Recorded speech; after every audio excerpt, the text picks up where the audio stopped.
I'm out of water. All right, man. So preform.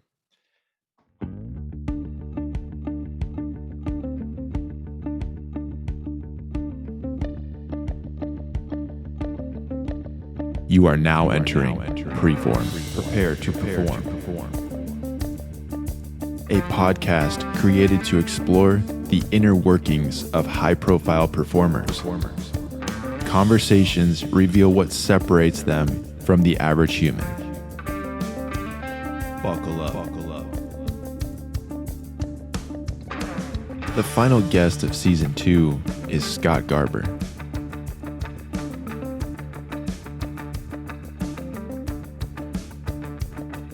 Scott is a former Division I student athlete from the University of South Alabama.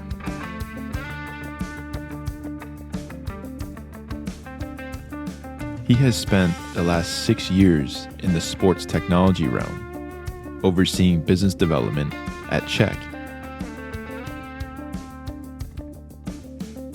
The financial assurance platform formulated to secure and curate distributions of funds through fully controllable virtual and physical debit cards.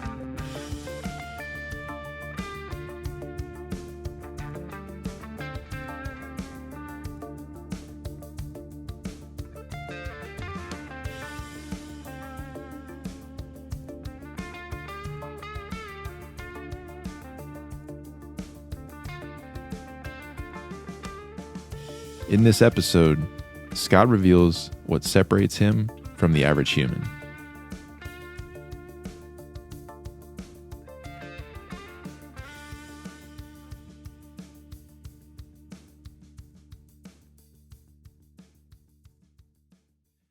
I want to hit you with the first question because I haven't really had the opportunity to completely lay this out for any guests thus far. And I'm finishing season 2, episode 8, Scott Garber.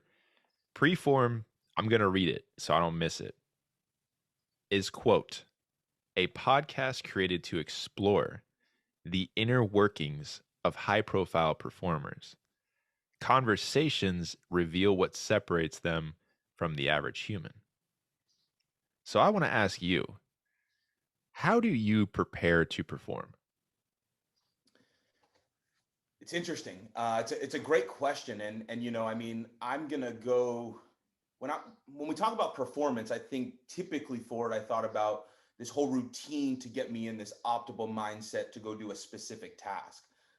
Since we've started collaborating and I'm taking a different approach to this, performing is really focusing on or preparing to perform is focusing on the fundamentals for what I'm doing every step of the way throughout the course of my day. So to prepare for that, definitely paying attention to what I put in my body, when I put it in my body, how I treat my body throughout the day, and really being acute and listening to it, and then recovering.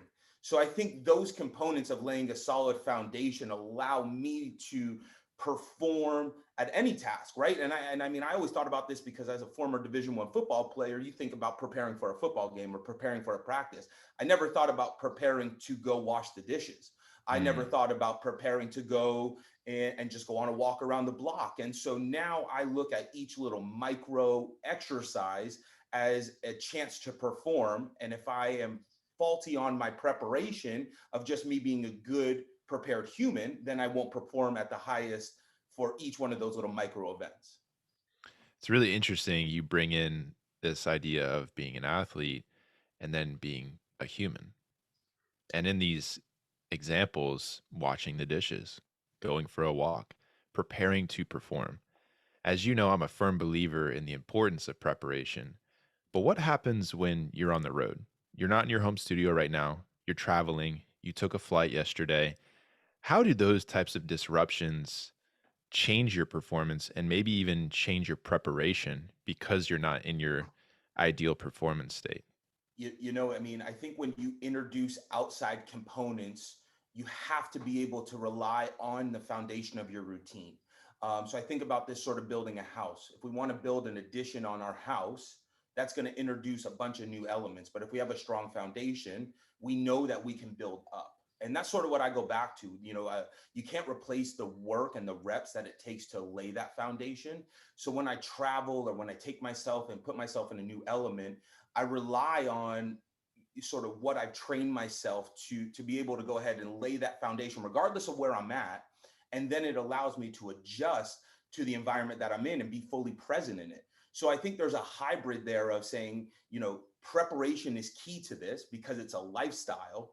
And then you can take that lifestyle and still establish your home base, regardless of where you are, and then absorb the environment. Instead of trying to deflect it or be in a box, you can fully be immersed in it and grow. And so I think a lot of people have that equation messed up. And so they go into a new environment and they don't know how to find themselves. So they try and assimilate to this environment, really not being themselves. And so it's like they don't necessarily extract the greatness of that disruption. It's interesting too when you talk about that maturation phase and you're moving through this process. Have you noticed in your own personal or even professional life that 1, 2, 3, all the way 6 degrees of separation? Have you noticed any changes occurring and who you're attracting or who perhaps you're no longer attracting because of this lifestyle shift? So I'm going to say pretty cliche saying here. I believe Tony Robbins coined it, but where thoughts go, energy flows. So if you have control over your thoughts, which I do believe now through my practice starts with controlling your breathing, then you do start to manifest a different reality. And Mm, so when you go into, let's use a disruption as maybe a negative, right? You go into a tense situation that's out of your element. It's not all sunshine and rainbows. What do you do with that, right? And so I think that you have the ability to go ahead and take control of these things and be very clear, even though the energy might not be negative, like you're not be manifesting the most beautiful thing in the world, but it allows you to move methodically through that process. And I mean, I've experienced that recently. So I mean, I do believe having control of yourself and being present allows the energy to go where it's supposed to, not where you force it or not where you want it to go. And I think that's sort of the part of the maturation as well, is you realize that there's just very finite things that you have control over in this process.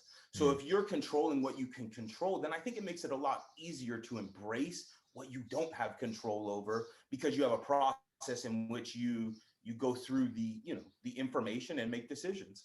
I know one of your big perspectives and philosophies is each one teach one. How have you translated these messages and these concepts and this way of life to others in that 1, 2, all the way out to 6 degrees of separation? You get to build it. I mean, Ford, I love building. I used to build with Legos and, little Lincoln logs. You remember the Lincoln logs Oh, of back in the course, day? man. How about a Connect set? Did you have a Connect set? Yo, I don't now, but maybe we need to get on LinkedIn Live and go back to it. An erector um, set? You remember those? Say again? An erector set? I'm taking you back. Bro, I don't know the erector set. I mean, Erector I'm set familiar was with Stretch before. Armstrong, same time frame. Oh, yeah, a little bit same time frame, maybe another level. Different than Lincoln Logs, but definitely, at that Yo, engineering perspective. we had the Lincoln Logs, and then we had the little plastic war figurines with the parachutes, and we used to build the Lincoln Yes. Logs and we launched them over the wall. Yeah. We Anyways, digress. we digress. So back to the question. So taking that reach one, teach one mentality and bringing it to this degree of how do I incorporate it into my life, my world. You get to build, right? Mm, And I think what's really neat is when you start to take control of yourself, that's where it all starts. So once you have this, then you see unique pieces that start to come in that start to fill out this puzzle. Ford, I think a lot of people don't know where they're going, so they aimlessly build. Imagine if you built a bridge and there was no water. Well, then why the hell did I just build a bridge? I could have just gone hmm. right across this piece of land, right? So I Right. think that there has to be an element of vision of, okay, as I start to get to know myself, I, I don't know. When I was growing up, I said I wanted to be a firefighter, but that's what I was exposed to. So I think it's imperative to be insatiably curious in order to be able, and that's the reach one, right? I want to be able to go ahead and continue to learn what is out there Then once I figure out how this fits in my puzzle, well, then I want to go bring someone along for the ride, right? Because one, that reinforces the teaching, and two, it's a validator of, hey, am I on to something here, or can I help bring this person for the ride and get more perspective and create a community or a tribe? So I think that mentality sort of keeps me in the center and grounded of being insatiably curious, but also reminding that it takes a tribe to go ahead to build something special, because the Mm, sum of all of our parts is better than just me by myself. And so it's a big gut checking moment. But I mean, Ford, I look back, 18 months, we'll use the pandemic as an example. I use LinkedIn as this ecosystem to go out and reach one and teach one. And that's how me and you were on the phone. And have a breakfast tomorrow with a founder from Australia that I met during this. And so it's this idea of give, and it'll just come back in droves. But I don't expect anything. And so in that mentality, you can't keep score. You just got to reach one and teach one, reach one and teach one. And next thing you know, you got a lot of friends, and the money just tends to follow. mm. You speak of these cooperative components, Scott. Where is this going? Right? We're in a very interesting space right now from a planet standpoint, the actual physicality of the earth itself, but also the world, the fabrication of society and the ideas and the norms and the pressures and the preconceived notions of different thought camps and philosophies. Where are we headed? What's it going to look like in 2030, 40, 50, 2060? Reach one and teach one, and I believe you can manifest what that looks like. Mm, I believe at this point right now, we through evolution and through circumstance, um, we want to be led a lot right now. We want to be told what to do, and I think that this is a really exciting time to be alive because we have more tools at our disposal in order to go ahead and make substantial impact. And so I think that there's a big paradigm shift in the way that power is distributed, in the way that information is distributed. And I think that, a lot of people will talk about what they want to see and then stick their tail between their legs when it comes time to advocate for what they want. So I'm just going to go back to my core principle, my mantra of reach one and teach one. And I believe that we can manifest where we're going. That we're seeing huge societal changes. Counterculture has come in and really shown that we can make mass moves across the world with the platforms that we have available to us at our fingertips now. That's mm, really exciting and scary at the same time. So I think I'd be lying to you if I told you I knew where it was going. But I right. think that's sort of the excitement of this is no one knows where this is going. I mean, I had circumstances come up over the last few months in my life that show me you don't know when you're going to live and die in this world. You don't know when your last breath is going to be. And that always sounded cliche and everyone would say it. And then it really happens to you and you're like, okay, I can control what I can control right now. And so yeah, so I'm excited. A lot of people have a pessimistic tint to it right now. Hmm. Um, but negative shit sells, and we've built an ecosystem of a capitalistic market, and unfortunately, it's predicated on these negative thoughts. So I think it's imperative for us to go back to what makes us a human. Living in Estes Park, being connected to the ecosystem of nature, watching life outside of the human lens, I think really just puts into perspective that you are just a cog in the wheel of Mother Nature and Earth, and you didn't create this, nor will you be the demise of it. So just come in and find your role. And I think we can collectively be on a journey to somewhere more evolved than where we're at, but I have no clue what that looks like. Man, I've always loved your passion from the jump. When we originally connected, as you alluded to earlier, a huge thank you to Miriam Glez for just putting us into touch and to see this whole thing evolve from where it started. I mean, the first time you told me you're from the same area I'm from, kind of sat back and you were one of the original networking calls that I had outside of my immediate professional network. And to watch it evolve through your passion and through your focus and drive and to push me outside of my comfort zone and to bring me into other eco spaces.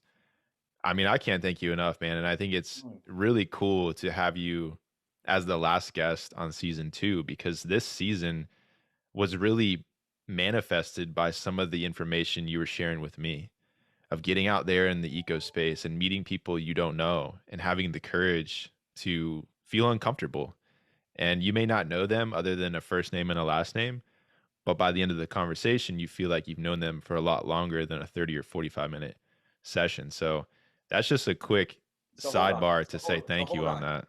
So for everyone listening, I'm standing up on this podcast. That's a thanks to my man Ford Dyke. I don't sleep with my phone in my room anymore. That's a thanks to Ford Dyke. And I think what's really interesting is I could have said the same sentiment back to you for the impact that you made coming into my life. And that breaches a bigger question here of did I manifest this? Right? Mm, Like, I mean, when you look about, how Miriam came into my life and then that connection of where some things are just bigger than you. And I think right. that Ford, we have these expectations of what a good relationship's supposed to look like or what a good conversation's supposed to be.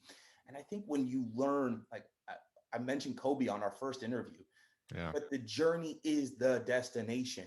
And so as soon as I replaced expectation with intention, Mm, it opened up Pandora's box of humanity, right? And so like luckily me and you, like, we just jived, right? Like it just right out of the gates, like we hit it off. But there's people where it's like I don't necessarily jive with you, but your intentions are off the chart. So I got to figure out a way to go ahead and make that happen.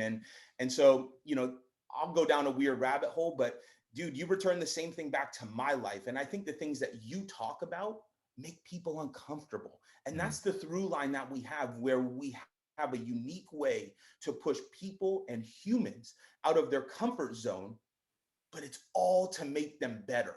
And I think in 2021, people are looking for areas in life where they can trust and where they can lean in and show improvement. And we give that vehicle to people in different ways, but per humans is the core. And this is still just the tip of the iceberg of us being reconnected to the human experience. right. How disconnected are we right now with cell phones, with everything that's going on in the world?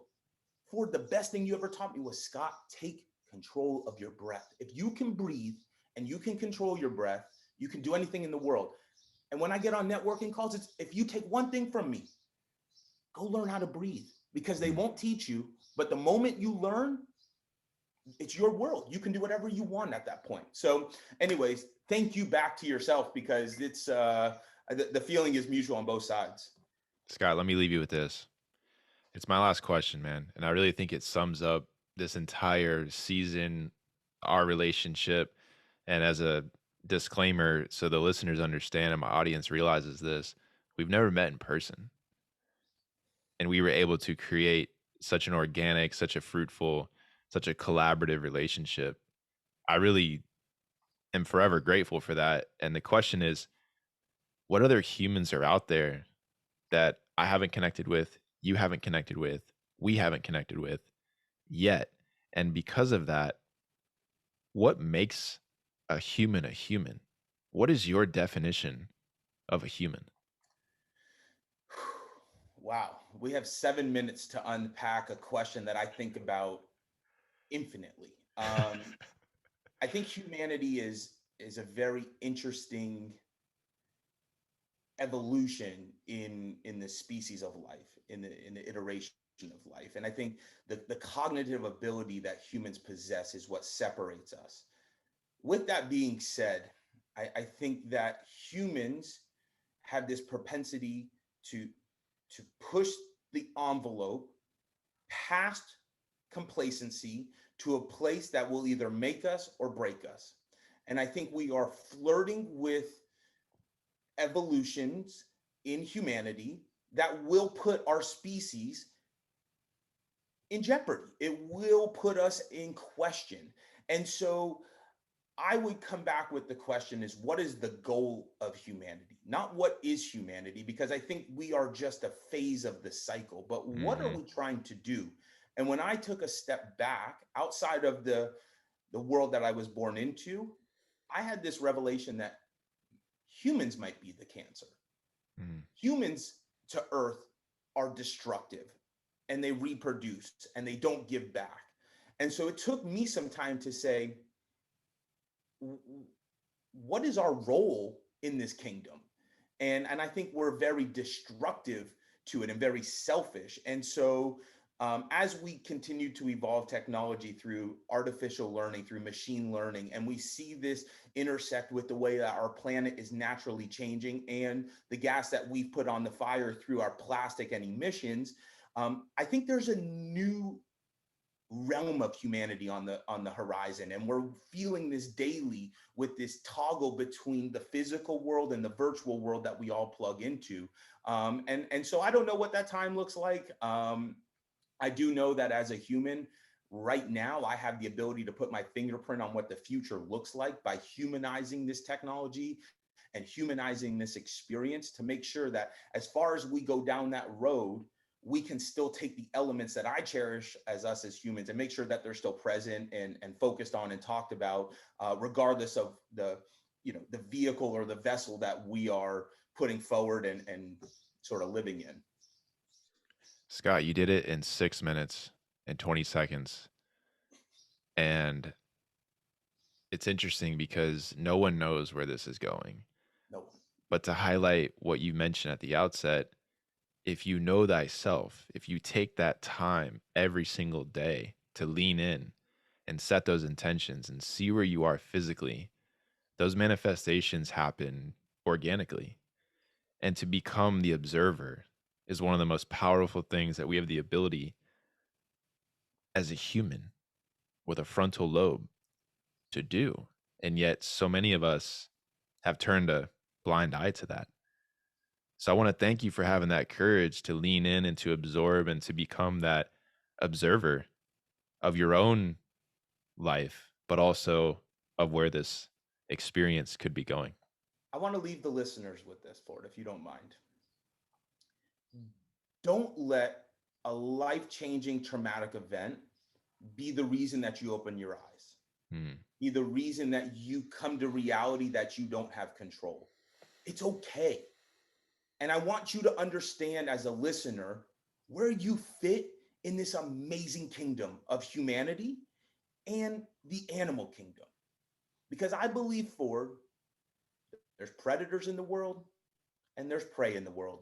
And you need both of them in order to have a cohesive ecosystem.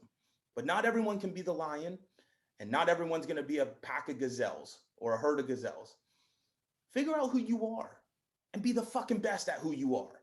Because as much as you want to change it, you're not going to. There's some things that are that's just who you are, right? Like I watch my dog work, and my dog was bred for a specific reason. And it might not line up to what I want it to be in my house, but that dog has instincts because it was bred for a certain reason. All I'm saying is figure out who you are as a human, and then it opens up and gives you the ability to become the observer, or it gives you the enforcer, or whoever you want to be. Just be comfortable with who you are. And once you get there, fat, skinny, black, white, I don't care what you are, you're a human. Figure out what kind of human you are and the impact that you want to make. And it could be this big. If you reach 30 people in your whole life, you've educated a whole classroom of people. Just let that be known. A whole classroom of people, 30 people. Figure out who you are. Pandora's box will open. Conversations reveal what separates them from the average human. I can't think of a better way to close out this season. Scott Garber, I appreciate you, man. Thank you so much for taking the time. Ordek, you're a legend. Thank you so much for the work you do. Are you ready to optimize? preFORM is the evidence-based approach to optimal performance, health, and well-being. The platform collaborates globally with a variety of high-profile performers, corporate executives, elite athletes, first responders, and military personnel. preFORM offers private consultation and live webinars designed for individuals, small groups, and large audiences. Visit preFORM for more information.